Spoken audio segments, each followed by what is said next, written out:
Continuação da leitura do livro Grande Sertão Veredas.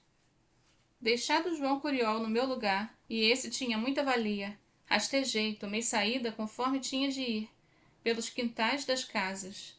Ainda virei, relanceado, sempre queria ver de Adorim, o querer bem da gente se despedindo feito um riso e soluço, nesse meio de vida. Avancei, furando os terreiros e as hortas das casas, e eu debaixo de armas, dos arreios. Toda parte ali tinha gente nossa, que com brados me saudavam, e conforme vale quando um chefe mostra mor valentia. Gente como João Bexiguento, sobrechamado de Alpercatas, e estava lá o João Nonato, que dava boa sorte.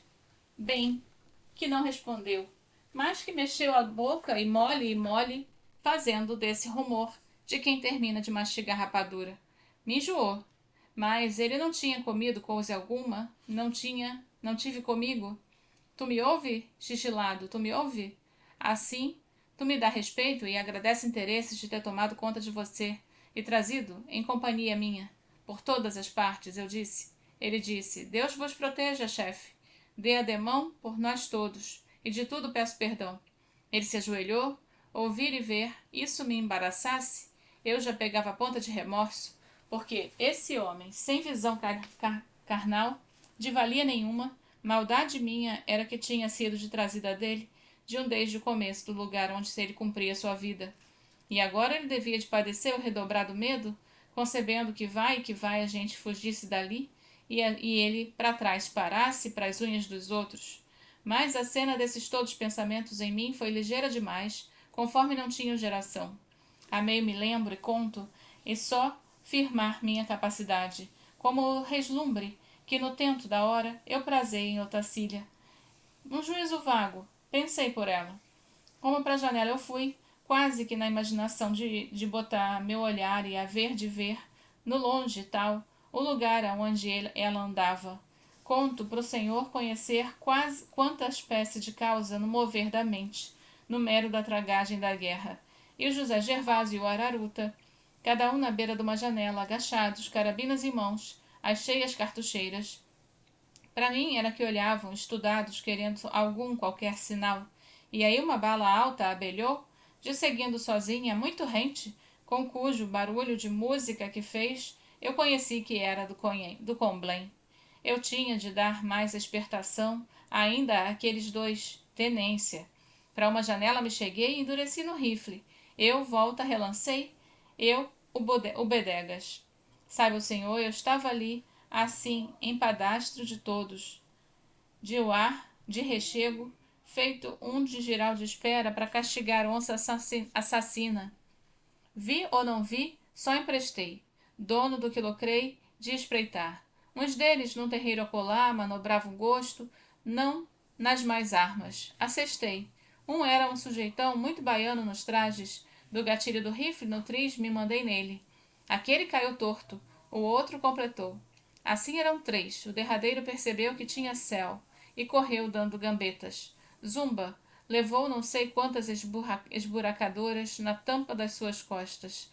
Ali valia, donde que eu estava, ao mesmo quando revingaram como uma descargas despejadas. Dei atrás, mas sobranceei de talaia. Fazia bem 2 horas que aquela batalha tinha principiado. Se estava no poder do meio-dia. De graças berra o boi, girante a vaca.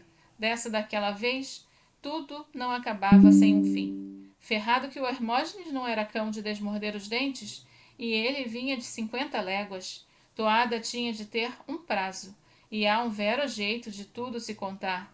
Uma vivência dessas, os tiros, gritos, eco, baque, boléu, urros dos tiros e coisas rebentáveis, dava até silêncio, pois, porque variava naquele compasso que bater, papocar, lascar, estralar e trovejar, truste cerrando de fogo, dava até silêncio. E daí marasmar, o calado, de repente, ouvindo aos tantos se esmorecendo de devagar, tempo que me mediu, tempo. Se as pessoas esbarrassem para pensar, tem uma coisa. Eu vejo é o puro tempo vindo de baixo, quieto, mole, como uma enchente de uma água. Tempo é a vida da morte, imperfeição. Bobices minhas, o Senhor em mim não medite. Mas sobre os assuntos assim, reponho, era que eu almejava ter perguntado a Diadorim na véspera de noite, conforme quando com ele passeei. Naquela hora eu cismasse de perguntar a Diadorim: tu não acha que todo mundo é doido? Que é deixa o doido ser em horas de sentir a completa coragem e o amor? Ou em horas em que se consegue rezar? Não indaguei, mas eu sabia que Diadorim havia de me dar resposta. Joca Ramiro não era doido nenhum. Riobaldo e ele mataram, então eu podia revia. Mas, porém, quando isto tudo findar, então, quando eu casar, tu deve de vir viver em companhia com a gente, numa fazenda em boa beira do Urucuia. O Urucuia, perto da Barra, também tem belas croas de areia e ilhas que formam com verde árvores debruçadas, e alá se dão os pássaros, de todos os mesmos prazeres pássaros do Rio das Velhas, da saudade, jaburu e galinhol e garça branca, a garça rosada que repassa em extensos no ar, feito vestido de mulher, e Manuelzinho da Croa, que pisa e se desempenha tão catita. O Manuelzinho não é mesmo de todos os passarinhos lindos de mais amor? Podia ser, impossivelmente. Eu não tinha sido capaz de perguntar aqueles ensalmos a Diadorim. De fato, só em coisa à toa se conversou trivial a respeito da munição e meus armamentos e avião de guerra. Véspera. As horas é que formam o longe. Mas agora, ali, em ocasiões de morte, eu repisei, e mesmo amontado no momento que era que eu ia dizer para Diadorim, de perto de mim ele parasse. Hoje não sei, não soubesse naqueles adiante, ali, por onde eu estava, eu marcava muito suave a mão da morte, feito um boiadeiro que em janela ou porta, ou tábua de curral ou parede da casa, por todas as partes por onde anda, carimba remarcada e a mostra do ferro dele e do gado, para se conhecer. Assim como lembro que eu tinha uma dor de cabeça, era uma dor de cabeça forte, fingada num ai só, furante de verrumas. Aguentei. Devia de ser sede. Deu, bala beija-florou, zoós. E uns rachavam ombreiras das janelas, estraçalhavam, esfarelaram franquias e fasquias, umas que caíam quase como colhidas no assoalho do chão, tinha dançado ricochete, e ficavam lá, almolgadas, feito pedaço de cano ou oveladas de maduras. Essas podiam se esfriar devagarinho, perdiam sem valia aquele feio calor, que podia ter sido a vida de uma pessoa. O José Gervásio e o Araruta recuaram para o meio da sala, me recomendaram que acautelasse, mas eu permaneci, disse que não e não e não. Minhas duas mãos tinham tomado um tremer que não era de medo fatal. Minhas pernas não tremiam, mas os dedos se estremeciam esfiapados, sacudidos, curvos, que não tocasse sanfona. Aí eu gritei, estrumes. Deram fuzilada, fogo fechado, as cargas de pólvora e ao despejar e assoviar, como o vento ronda no final das águas. Mesmo assim eu queria, se visava, dali não sair. Do vão aberto, não dando de meu poder. Desfechei bem, por mim, meu desprezo, como eram assoviantes deles varejavam, e eu não estava caçando a morte, o senhor bem me entenda. Eu queria, era com coragem maior macho, com meu fuzil reunido. Dei salvas, tive fechado meu corpo? Quero que não, não pergunto, não morri e matei. E se vi, sem perigo de minha pessoa. Aí, quando foi momental, peguei susto. Lá embaixo, muito estava demodado. Só se fez que, inesperadamente, parte do povo do Hermógenes, que tantos eram, a rascorja, tinham alcançado de rodear por trás da minha gente, na porta da rua, tomado retaguarda, iam vencer, fosse possível.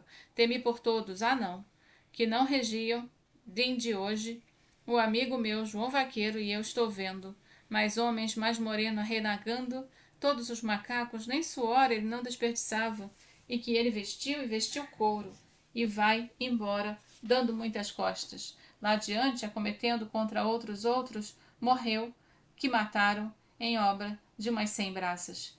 Não, os nossos aguentaram relance. Arre disparando, a mastro de balas foi um fogo. E eu, hesitado nos meus pés, refiz fé. Teve um instante, eu sabia meu dever de fazer, descer para lá, me ajuntar com os meus, para ajudar. Não devia, daí conheci. Ali um homem, um chefe, carecia de ficar. Naquele meu lugar, sobrado, mas resoluto, mandei o Araruta e o José Gervásio que fossem, mas fossem. Eles mesmos queriam ir. Eles desceram a escada, estava tudo fogo, era um pipoco mal acreditado, tudo não sendo guerra. Entendi. Um panelão na trempe, o que cozinhava, sobrestive. Surgindo o fim, eu restava desandado, um pouco atrás, sozinho só, com os dois, o menino guirigó, uma mão apertando as costas da outra, seguidos entre estremecimentos, repuxada de cara, mas com os beiços abertos em dor. Tudo uma careta. Ele era um menino e o cego Borromeu fechava os olhos. Tive pena. Não ouvi nada. Eu disse, deveras, eu disse. Vocês têm paciência, meus filhos, o mundo é meu. Mas é demorado. A arte que prometi, que mais baque, mais retumbo, a gente ganhava, a gente ganhava, a gente ganhava. Antes bati uma palmada firme no liso da minha coronha. Ah, Vitória, ah, Vitória! Eu no meio dela, que com os ventos arrastado. E não era, durou dali meia hora, nem bem, vilustrei outro alvoroço, mas da ponta da outra banda, o festivo para mim, me dando milagre. E do ar é dunga, ao que tal era que, repentemente, o pessoal meu do Sererê Velho, saguazes do João Gonhanhá, supra chegavam também, enfrentando os Hermógenes pelas costas, davam a toda a retaguarda de alegre ser. Destampei tiro sobre tiro, a guerra agora tinha ficado enorme. O senhor Supute, lado a lado somando, derramavam de ser os 300 e tantos, reinando na astral de ser jagunços? Teria restado mais algum trabuco simples nos gerais? Não tinha. E ali era de se confirmar coragem contra coragem, a rasga de se destruir a toda a munição. Dessa guisa enrolada, como que lavrar em guerra de dentro de outra e de fora, cada um cercado e cercando, recompor aquilo no final, só com vitória. Duvidei não, nasci para ser. Esbarrado aquele momento, era eu, sobre vez, todos por todos, eu enorme que era, o qual mais alto se realçava, e conhecia o ofício do destino meu real, era o de não ter medo, de medo ter nenhum. Não tive, não tivesse, e tudo se desmanchava delicado para diante de mim, pelo meu vencer. Ilha em águas claras, conheci e enchi minhas histórias, até que nisso alguém se riu de mim como que escutei. O que era o riso escondido tão exato em mim, como mesmo atafanado. Donde desconfiei. Não pensei no que não queria pensar e certifiquei que isso era ideia falsa próxima. Então eu ia denunciar nome de cita, satanão, sujo, e dele disse somente S, sertão, sertão. Na meia dotença ouvi o limpado da garganta e virei para trás. Só era o cego Borromeu que moveu a mão e os braços. Feito negro que embala clavinote. Sem nem, sei porquê, mal me perguntei. Você é o sertão, o senhor perfeitamente, o senhor perfeitamente. Que sou é o cego Borromeu. O senhor, meu senhor, ele retorquiu. Voxe uai, não entendo, tartamelei. Gago não, gagás. Conforme que, quando ia principiar a fala, pressenti que a língua estremecia para trás, e igual como todas as partes da minha cara que tremiam, dos beiços nas faces até a ponta do nariz e do queixo. Mas eu me fiz que o ato do medo não tive. Mandei o cego se sentar, e ele obedeceu. Ele estava aparvoado, mas não se abancando no banco, que melhor se agachou, ficou agachado. Riu de me dar nojo, mas nojo medo é o não. Destemor maior Deus não me desse. Segundo retornei para a praça da janela, donde eu mandava, sobreolhava. Ah, Mauser e Winchester, que assovinhanzinho sutil, e o chio do espingardão velho antigo chumbeou. Advararam, como refiro, que também eu não persistia ali a parte de tudo, desperdício, mas antes quem se avultasse baqueava a carabina. Sucinto que se passou horas tantas, estalos, estrondos, estouros, sotracando e chicotear das balas, sempre disso, sempre mente, ao constante que eu estive, copiando do meu destino. Mas como vou contar o senhor? Ao que narro, assim resfrio, e esvaziado Luís e Silva, o senhor não sabe, o senhor não vê. Conto o que fiz, o que adiás, que eu manejava na mira, dava, e que não pronunciei insultos e gritos, mesmo porque minha boca, a todo modo, que naquele preciso tremor, me mal obedecesse.